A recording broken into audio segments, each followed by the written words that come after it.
Oh, bes, sure ko lang. At dahil nga malayo ang Antipolo at trending na trending itong champurrado, kaya heto bes, napa-homemade na lang kami or napa-DIY na lang kami dito sa bahay.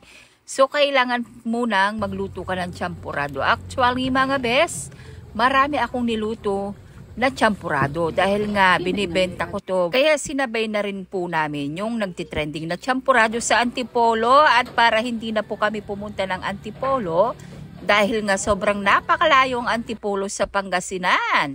So ang una, nagmelt muna kami ng butter tapos magtutunaw tayo ng chocolate. Ayan, ang ginamit po namin ay yung Goya na black. So, bahala na po kayo kung anong gusto nyong gamitin na chocolate. Pero kami, yan lang po. Kailangan pag nagluto ka dito sa may stove, kailangan mahinang apoy. Sa pinakamaliit na kalan ko lang siya, yan, maliit na kalan at pinakamahinang apoy para hindi siya agad masunog yung ating melted na chocolate. Pero pwede rin naman sa kumukulong tubig at ipatong nyo yung bowl. Doon nyo tunawin.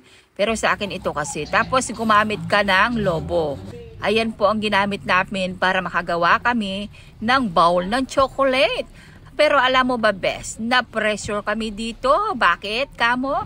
Kasi nakatatlong balloons kami bago kami nakabuo at hindi pa masyadong perfect. Pero carry na yan. Masyadong na-pressure ang Ate Best TV team sa paggawa ng chocolate bowl. So nakita mo na best, papasok ko siya sa may rep, sa freezer para agad siyang tumigas. Pag matigas na siya, ay guntingin mo yung balloons.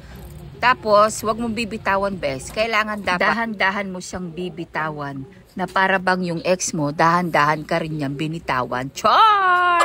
Ang dami mong chore bati best.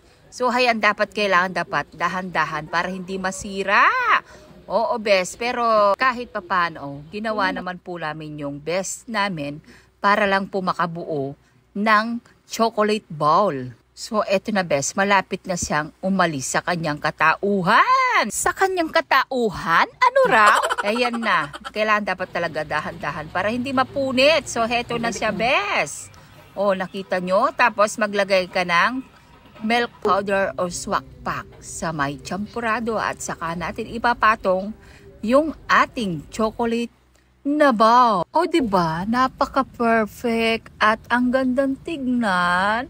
Yung makikita mo yung pinaghirapan mo, best. Sulit talaga.